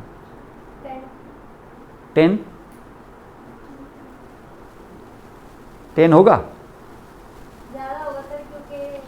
यहां 10 से ज्यादा होगा ना, ज्यादा होगा ना। ये होता क्यों है, नहीं पता होता क्यों है, ये आपने ज्यादा है कम है तो बात की बात है, होता क्यों है, ये किस वजह से होता है, यहां किस वजह से था, ये वाला प्रेशर यहां ब्लड में किस वजह से था, कौन यहां था जो मैग्नेट की तरह खींच रहा था, एल्ब्यूमिन। तो ये प्रेशर किस वजह से होता है, एल्ब्यूमिन की वजह से। तो यहां जब एल्ब्यूमिन है ही नहीं, तो अभी आपने 10 क्यों बोला, मैंने आपको बोला कि यहां ये प्रेशर हो सकता है, किसी डिजीज की वजह से होगा, मैं आगे बताऊंगा आपको, लेकिन क्या नॉर्मली होगा, जब आएगा ही नहीं, जब प्लाज्मा प्रोटीन लीक ही नहीं होगी यहां पर, इधर आएगा ही नहीं, तो ऑन्कोटिक प्रेशर होगा ही क्यों। तो 3 ही प्रेशर्स होते हैं, चौथा प्रेशर ही नहीं होता। एनहांस करेगा तब जब आएगा ना, वो जब होगा कुछ तो वो खींचेगा, तो और वाटर आए, और वाटर आए। जब आएगा ही नहीं, नॉर्मली है ही नहीं, आपके यूरिन में जरा बराबर भी प्रोटीन मौजूद नहीं है, जो है ही नहीं, तो वो तो जीरो है ना, नॉर्मली तो होगा, होता ही नहीं। जब नॉर्मली नहीं है तो जीरो भी काउंट ही क्यों करें, खत्म। तो नॉर्मल, हम नॉर्मल फिजियोलॉजी कर रहे हैं ना, वो जब डिजीज होगी तो देख लेंगे। अब आप चलो आ ही गया तो बता ही देता हूं कि कुछ जगहों पर हो भी सकती है। आपसे कब हो सकती है, ये कब प्रोटीन यहां आ जाते हैं, जब यहां आके लीक होके आ गए। भाई बहुत सारे ऐसे हैं प्रोटीन जहाँ से लीकेज यहाँ से शुरू हो जाएगी तो आ जाएंगे प्रोटीन इधर भी, जैसे नेफ्रोटिक सिंड्रोम वगैरह वगैरह आपने देखे होंगे, जिसमें प्लाज्मा प्रोटीन्स यहाँ से लीक होना शुरू हो जाते हैं। क्यों, या तो चार्जेस ख़त्म हो जाती हैं, या उसके बाद जो अंदर बेसमेंट मेम्ब्रेन है उसके अंदर होल्स ज़्यादा हो जाते हैं, लीकेज हो जाती है, या फिर ये जो फूड प्रोसेसेस हैं इसके, ये डैमेज हो जाते हैं। और अगर फूड प्रोसेसेस डैमेज हो जाते हैं ना, सिर्फ फूड प्रोसेसेस डैमेज हो जाए ना और कुछ भी ना हो, इतनी मिनिमम चेंज आए ना अगर, तब भी प्रोटीन बहुत ह्यूजली लीक होना शुरू हो जाएंगे। क्योंकि वो सिर्फ प्रोटीन नहीं लीक होंगे, वो आपकी नेगेटिविटी भी खत्म हो जाती है, और नेगेटिविटी आप खत्म हो गई, और इतने छोटे से जो थे ये भी खत्म हो गए, फूड प्रोसेसेस भी खत्म हो गए, जो इतने बड़े बड़े होल, और उधर से तो 100 का होल बैठा ही हुआ है, प्लस नेगेटिविटी भी खत्म हो गई, और 100 के होल से तो धड़ाधड़ यहाँ से आपके एल्ब्यूमिन खारिज होना शुरू हो जाएंगे। सिर्फ क्या हो गया है, सिर्फ ये सिर्फ उड़ गए हैं ना, इससे भी इतनी कम चेंज के साथ भी ये गड़बड़ हो जाती है। इसी को मिनिमल चेंज डिजीज कहते हैं, और ये ऑटोइम्यून डिजीज है, और यही वाहिद ऑटोइम्यून डिजीज है जिसको ट्रीट किया जा सकता है। ये ट्रीटेबल है वाहिद, बाकी जितनी भी ग्लोमेरुलोनेफ्राइटिस है ना, उनमें से कोई भी ट्रीट नहीं होती। और यहाँ ये इस तरीके से, इसको लैपार्ड नेफ्रोसिस भी कहते हैं, और इसमें ये फूड प्रोसेसेस, क्योंकि सेल्स अभी बाकी हैं, ये अपने फूड प्रोसेस बाद में निकाल ले आते हैं। आप सिर्फ एंटीबॉडीज को डाउन करो, इम्यूनोसप्रेसिव ड्रग्स दो, या फिर कार्टिकोस्टेरॉइड्स करो, ये वापस आ जाते हैं। ये बच्चे खास तौर पे अफेक्ट हो जाते हैं इससे। हाँ, ये रीजन सेल खत्म थोड़ी हुए हैं, उनके तो फूड प्रोसेस है ना, एपिथेलियल सेल्स हैं, वे आ जाएंगे वापस अगर यही हुआ तो, और आपने बहुत अर्ली ट्रीट किया तो। और फिर आप देखेंगे प्रोटीन की जो क्वांटिटी है वो आस्ते आस्ते कम होती जाएगी, वरना प्रोटीन यूरिया, और प्रोटीन यूरिया आपको पता है ना, प्रोटीन यूरिया अगर होना शुरू हो गया तो जाहिर है फिर बोमेंस स्पेस में तो प्रोटीन आ जाएंगे। अब तो आ जाएंगे, तो फिर अब तो फिर ये आपका नेट फिल्ट्रेशन जो है वो फिर आपको पता है वो इंक्रीज हो जाए, अब तो प्लस हो जाएगा इधर।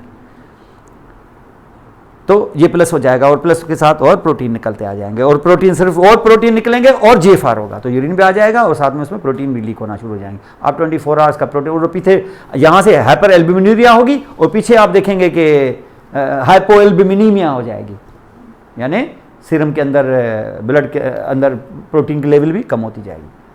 ये दोनों से चीज़ें होंगी। लिवर तो बनाने की कोशिश करेगा लेकिन इतने लॉस को लिवर कंपनसेट नहीं कर पाएगा। तो आप उमूमन आप देखें आप अपनी सीरम एल्ब्यूमिन कराओगे तो मुश्किल से आपको 3.5, 3.6 और 4 से भी कम मिलेगी।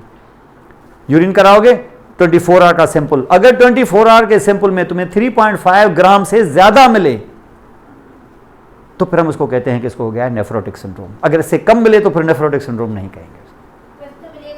हाँ हाँ, नॉर्मली तो मिलेगा ही नहीं ना। ये मैं बात कर रहा हूं कि अगर आपको ये मिलता है, क्यों पेशेंट सिम्टम लेके आया है, क्यों पीछे से एल्ब्यूमिनियम यहाँ जो हो गई है तो ब्लड के अंदर एल्ब्यूमिन ज़्यादा के कम कम, और ब्लड के अंदर अगर एल्ब्यूमिन कम मौजूद है तो जिस जिस जगह पे कैपिलरियों में जाएगा वहां पर अट्रैक्शन वाला पावर जो होगा वो मैग्नेट वाला पावर कम रहेगा, फ्री वाटर ज्यादा होगा, कैपिलरियों से लीक होगा, इंटरस्टिशियम में फ्री स्पेसेस में वाटर आ जाएगा, इडिमा हो जाएगी, जनरलाइज इडिमा। ऐसे पेशेंट में सिर्फ जनरलाइज इडिमा होगी कि ऐसे पेशेंट में तुम्हें शक होगा कि पीछे एल्ब्यूमिन कम है शायद, और तुम क्या करोगे, यूरिन भी सैंपल ले लो और ब्लड का भी सैंपल ले लो। ब्लड का सैंपल लोगे तो एल्ब्यूमिन तुम्हें कम मिलेगी और यूरिन का सैंपल लोगे तो ब्लड उसमें आपको 24 आवर का सैंपल पहले तो आप यूरिन DR करा लो, वो बोलेंगे +4 है। अब +4 में कितनी है क्वांटिटी का पता नहीं है, 24 आवर्स कलेक्शन पे और कलेक्शन करके आप भेजोगे तो पता चला गया 4 ग्राम है, 4 ग्राम 3.5 से ऊपर चला गया, लेबल कर लो नेफ्रोटिक सिंड्रोम।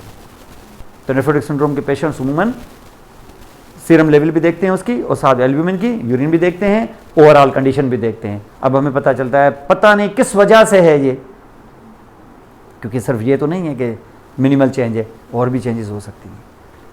फिर उसके लिए फिर हमें यहाँ पे देखना होगा कि which is the cause of, what is actually the cause of nephrotic syndrome, और उसके लिए फिर हमें रीनल बायोप्सी करनी है। फिर रीनल बायोप्सी करते हैं। रीनल बायोप्सी में कम से कम 4 या 5 ग्लोमेरुलाई के अंदर चेंजेस, 4-5 ग्लोमेरुलाई सैंपल में नज़र आ जाएं आपको। ये नहीं है कि एक आध नज़र आ गया तो ये बायोप्सी फिर कंक्लूसिव नहीं है। फिर तो अच्छी बायोप्सी होनी चाहिए जिसमें कम से कम आपको 3 से 4 ग्लोमेरुलाई पर फाइंडिंग्स नज़र आएँ आपको, और फिर लेबल हो जाएगा कि इसके नेफ्रोटिक सिंड्रोम का ये टाइप है। टाइप कोई भी हो, ट्रीटमेंट कोई है ही नहीं, लेकिन ज़ाहिर है ऑटो इम्यून डिजीज़ है, इम्यूनोसप्रेसिव पे हमें रखना होगा, फिर छोड़ देते हैं, फिर रखते हैं, फिर छोड़ते हैं, फिर इस तरीके से हम रेगुलेट करते हैं। इन दी एंड किडनी जो है वो टर्मिनल आखिरी स्टेज को, एंड स्टेज डिजीज़ पे पहुंचेगी।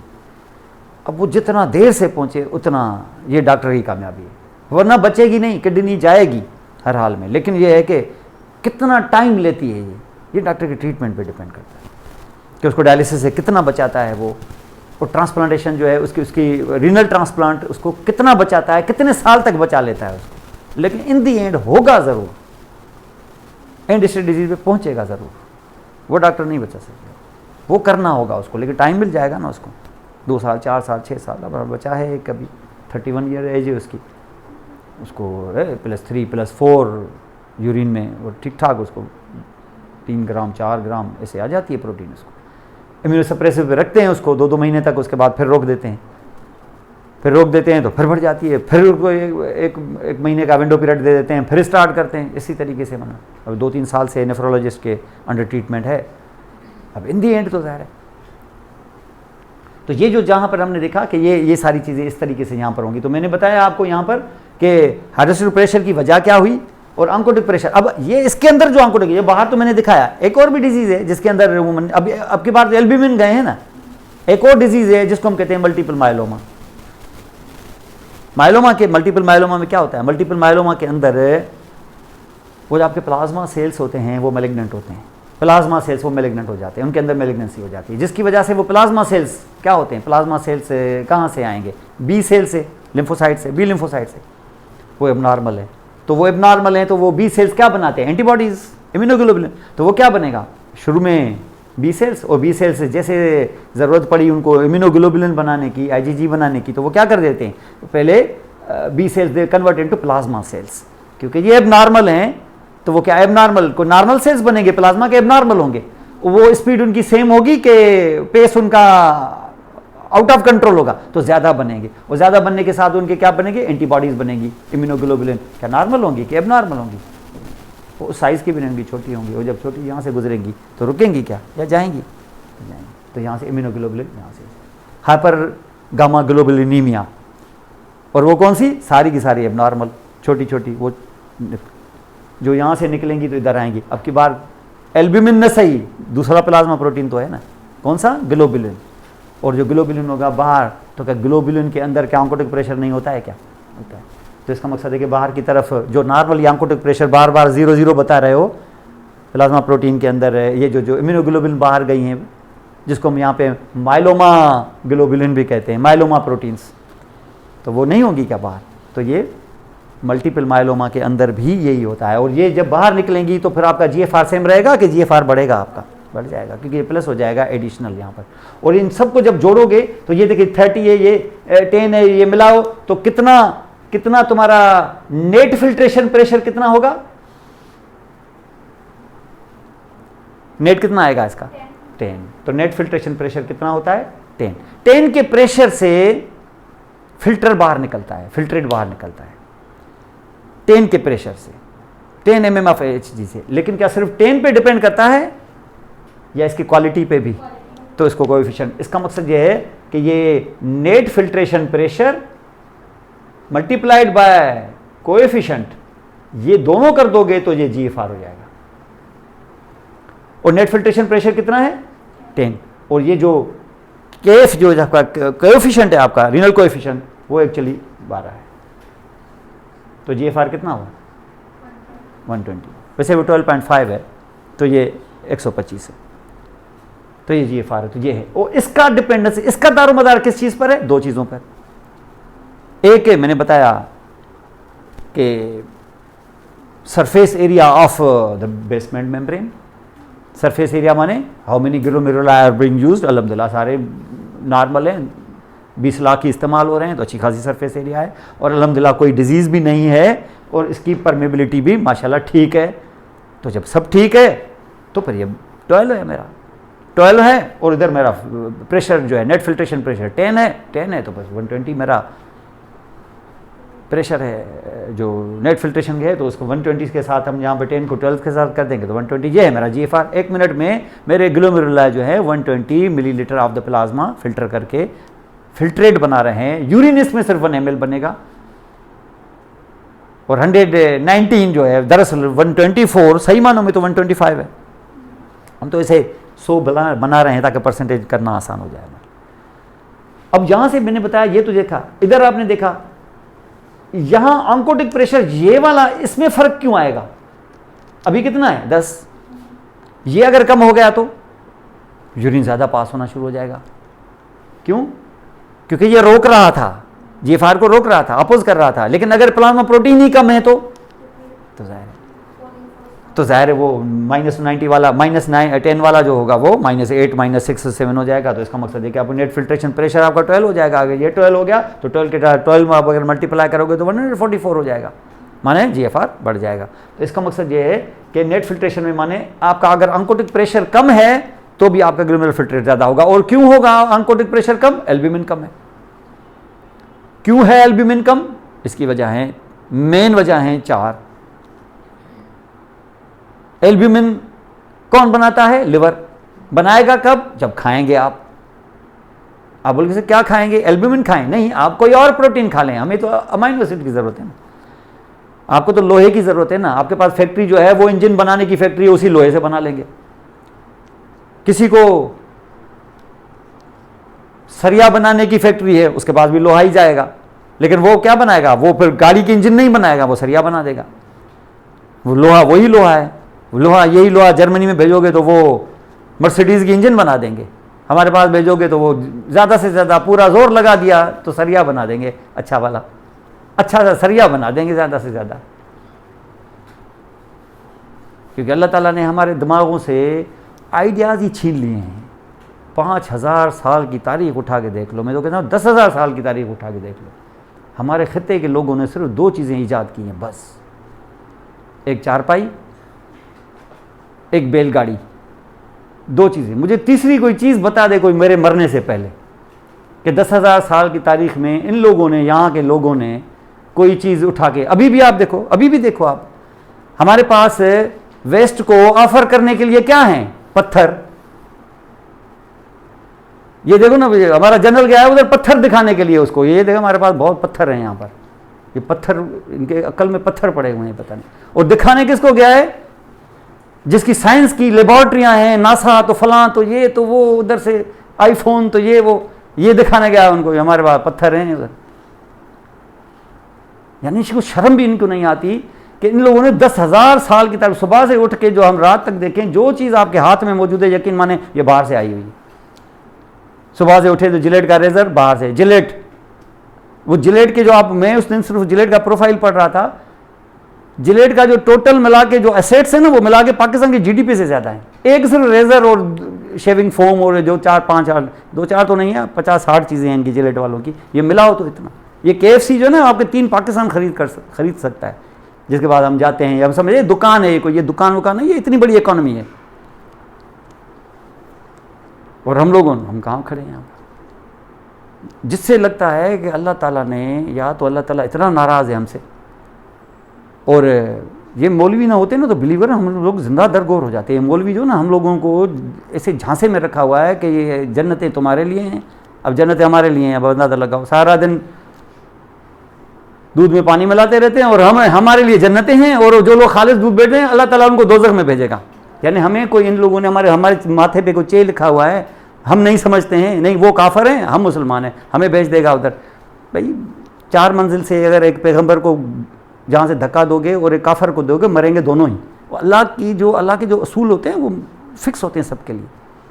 अगर पैगंबर को मारना नहीं होगा ना, तो उसको छलांग लगाने का आइडिया भी नहीं दिलवाएगा अल्लाह ताला, उसको ऐसे बचा लेगा, या तो फिर हज़रत ईसा की तरह उठा ले उसको, ये और बात है। वो अल्लाह कुछ भी कर सकता। तो उसूल ऐसे होते हैं यहाँ पर। ये जिसने इंसानियत के साथ भला किया होगा वो अल्लाह ताला उससे राज़ी हो जाएंगे। लेकिन हमें क्या, हमें 2 नमाज़ें पढ़ के हमें जाना है जन्नत में, बाकी मुल्ला जो है वो हलवा खा के जन्नत में पहुँचेंगे, और जिसने बल्ब बनाया होगा वो दोज़ख में जाएगा, हम भी देखेंगे। एडिसन जन्नत में, एडिसन जो है वो दोज़ख में बैठा हुआ होगा, और मौलाना ताहिर अशरफी जो है वो वहाँ भी हलवे खा रहा होगा। अब ये हम भी देखेंगे, देखते हैं अल्लाह ताला ये इंसाफ जो हमें तो नहीं, हमारे अक्ल नहीं मान रही कि अल्लाह का इंसाफ ये होगा। मेरा तो अक्ल कम से कम नहीं मान रहा है अंदर से। तो ये इस तरीके से, तो ये क्यों? तो सबसे पहले आप खा नहीं रहे क्यों? प्रोटीन नहीं खा रहे, तो अमीनो एसिड का सोर्स भी नहीं मिल रहा है उसको। तो जो स्टारवेशन होती है ना, जो फेमिन, जहाँ पर खाना नहीं होता प्रोटीन का, वो नहीं कोई भी खाना नहीं, प्रोटीन का, जहाँ प्रोटीन नहीं होती वहाँ पर यही मसला होगा। तो इसमें क्या हो जाएगा? इसके अंदर फिर ऑन्कोटिक प्रेशर कम, और ओवरऑल भी क्या, एडिमा। बच्चे जो होंगे वो जो खाना नहीं खाते, वो खाना जो लो कैलोरी नहीं, लो प्रोटीन डाइट, कैलोरी भली ऊपर हो, कैलोरी आप सुबह से लेके आप शुगर, ये वो चॉकलेट, कैडबरी, फलां खाएं, प्रोटीन नहीं खाए, आपको असाइटिस हो जाएगी। वजन बढ़ा हुआ होगा, पेट में पानी होगा, ये असाइटिस होगी, ये मरास, ये जो आप यहाँ पे देख रहे हैं, ये क्या है? ये है माल न्यूट्रिशन है ये। और दूसरा जो है, खाना ही नहीं खाया उसने, प्रोटीन क्या, कार्बोहाइड्रेट भी नहीं, लिपिड भी नहीं, साथ में प्रोटीन भी नहीं, तो उससे क्या हो जाएगा? कैलोरीज भी कम हो जाएंगी, और साथ में क्योंकि प्रोटीन भी कम है तो उसमें एडिमा और असाइटिस भी होगी। आपने देखे सूडान, सोमालिया के बच्चे देखें, उनके बाजू और ये देखें, इतने पेट भरा हुआ है।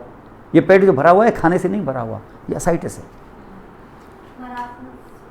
इसको मरासमस नहीं कहते, इसको क्वाशोकर कहते हैं। प्रोटीन जो है, प्रोटीन डाइट कम, उसको क्वाशोकर लफ्ज़ पता है आपको क्या है? क्वाशोकर की लिटरल मीनिंग क्या है? deprivation of nutrition or protein of the first child। पहला जो बच्चा है, माँ को, अगर जो बच्चा माँ के ब्रेस्ट फीड पर होगा, जो माँ का मिल्क पी रहा है, उसको अच्छी खासी प्रोटीन मिल रही है, ठीक है ना, अच्छी खासी उसको प्रोटीन मिल रही है। बच्चा 1 साल का हो गया है, बच्चा अभी भी माँ के मिल्क पर है, क्योंकि 2 साल माँ को देना है मिल्क।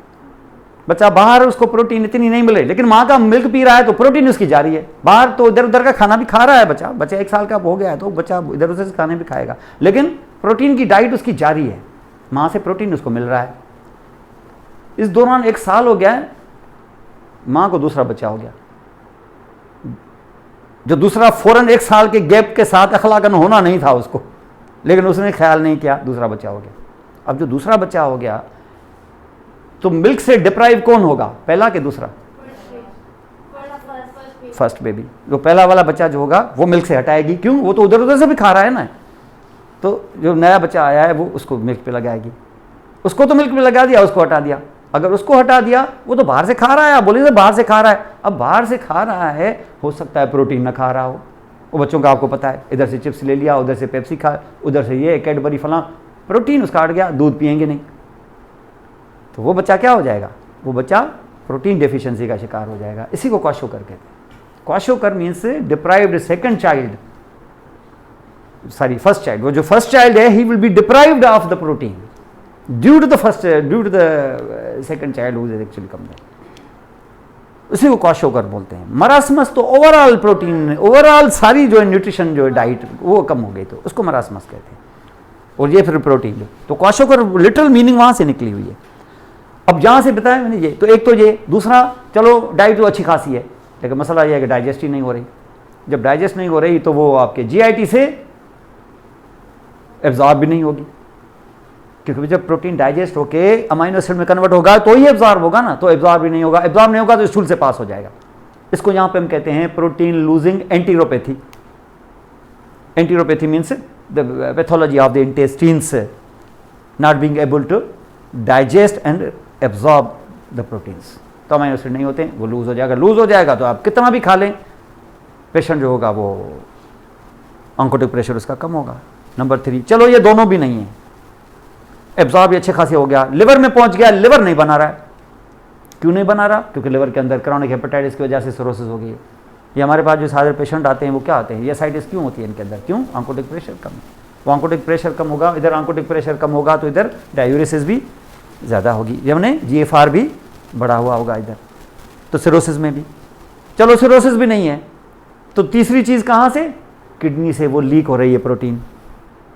प्रोटीन क्यों लीक हो रही है? क्योंकि ग्लोमेरुलस के अंदर मसला है, ग्लोमेरुलोनेफ्राइटिस। अभी बताया कितनी लीक हो रही है, अगर 3.5 से ज़्यादा है पर डे तो नेफ्रोटिक सिंड्रोम। तो स्टारवेशन, खाया कम, एंटीरोपैथी, प्रोटीन लूजिंग एंटीरोपैथी, या फिर सिरोसिस ऑफ लिवर, या फिर प्रोटीन लूजिंग नेफ्रोपैथी, जिसका दूसरा नाम नेफ्रोटिक सिंड्रोम है। ये 4 चीज़ें जो हैं ये आपके ऑन्कोटिक प्रेशर को कम करेंगी, और जब कम करेंगी तो filtration pressure, net filtration pressure बढ़ेगा, क्योंकि ये -10 था वो -5 हो जाएगा, 5 हो जाएगा तो 50 से लड़ नहीं पाएगा, वो 45, तो ये बाहर निकल जाएगा, ज़्यादा यूरिन बनने शुरू हो जाएगी। तो इसका मकसद ये है कि ऑन्कोटिक प्रेशर जो है ये डिटरमाइन करता है, और दूसरा जो है आपका हाइड्रोस्टेटिक प्रेशर डिटरमाइन करता है। और बाहर कौन? बाहर तो एक ही प्रेशर है, दूसरा तो है ही नहीं नॉर्मली, तो कौन सा? हाइड्रोस्टेटिक। और हाइड्रोस्टेटिक को डिटरमाइन करेगा कौन? ये हाइड्रोस्टेटिक को डिटरमाइन करेगा कि आगे फ्लो अच्छा है कि नहीं, आगे से कहीं रुकावट तो नहीं है। रुकावट बना है, सबसे बड़ी रुकावट रीनल स्टोन। अगर कहीं रीनल स्टोन यहाँ कहीं रीनल स्टोन हो गया किसी जगह पर, समझ लो कि यहाँ रीनल स्टोन हो गया, तो क्या इन डक्ट्स के अंदर प्रेशर बढ़ेगा कि नहीं? अगर इन पे बाढ़ बढ़ेगा तो ये बढ़ते बढ़ते बोमेन कैप्सूल तक पहुँच जाएगा। उसके अंदर क्या हुआ? बोमेन्स कैप्सूल के अंदर उस स्पेस में प्रेशर बढ़ेगा। कौन सा? हाइड्रोस्टेटिक प्रेशर बढ़ेगा। तो GFR को बढ़ने देगा कि रोकेगा? रोकेगा। थोड़ा आगे बढ़ो, चलो यहाँ ना हो, यूरेट्रिक ना हो, आगे यूरिनरी ब्लैडर में। यूरिनरी ब्लैडर में कहाँ पर? ब्लैडर नेक ऑब्स्ट्रक्शन, ये हो जाएगा तो फिर तो दोनों तरफ हो जाएंगे। क्या? आपको आस्ते आस्ते देखेंगे कि आपको यूरेट्रस बढ़ जाएंगे, किडनी हाइड्रोनेफ्रोसिस, और हाइड्रोनेफ्रोसिस में क्या बढ़ जाता है? हाइड्रोस्टेटिक प्रेशर बढ़ता है, GFR कम होना शुरू हो जाएगा, रीनल फेलियर में जाना शुरू हो जाएगा। यहाँ ना हो आगे प्रोस्टेट मेल में, प्रोस्टेट इनलार्जमेंट, वहीं से बायलेटरल हाइड्रोनेफ्रोसिस। ये ना हो आगे से यूरेथ्रा के अंदर कहीं स्ट्रक्चर हो, तो मतलब कहीं पे ऑब्स्ट्रक्शन हो तो बैक में प्रेशर बढ़ेगा, इससे GFR में फर्क पड़ेगा। ये तीनों प्रेशर इसी तरीके से यहाँ पर, यानी जो चौथा ऐड कर लो तो वो तो है था ही, जो आपने अभी देखा मल्टीपल मायलोमा में। और ये मल्टीपल मायलोमा में इसी किस्म के यूरिन के अंदर ये प्रोटीन बाहर आते हैं। वो बाहर जब आते हैं ना, तो फिर ये यूरिन के अंदर वो हम उनको डिटेक्ट कर सकते हैं, इसको बेंज जॉन प्रोटीन्स कहते हैं। मल्टीपल मायलोमा में डायग्नोस्टिक होता है बेंज जॉन प्रोटीन्स। तो ये these are actually the proteins which have been leaking into the urine.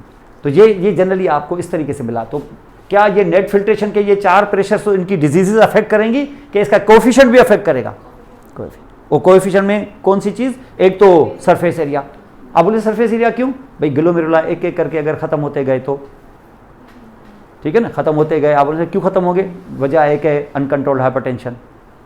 Hypertension में क्या हो जाएगा, हाइपरटेंशन, चलो अनकंट्रोल हाइपरटेंशन को छोड़ो, आप टाइम गुजरने के साथ साथ साथ साथ आस्ते आस्ते देखेंगे अगर हो जाए फॉर एग्जांपल ग्लोमेरुलोनेफ्राइटिस, तो ये आस्ते आस्ते इसकी मेम्ब्रेनें क्या हो जाएंगी, ख़त्म हो जाएंगे, ग्लोमेरुला ख़त्म होते जाएंगे। तो सरफेस एरिया बढ़ेगी कि कमी हो जाएगी, तो सरफेस एरिया कम हो जाएगी।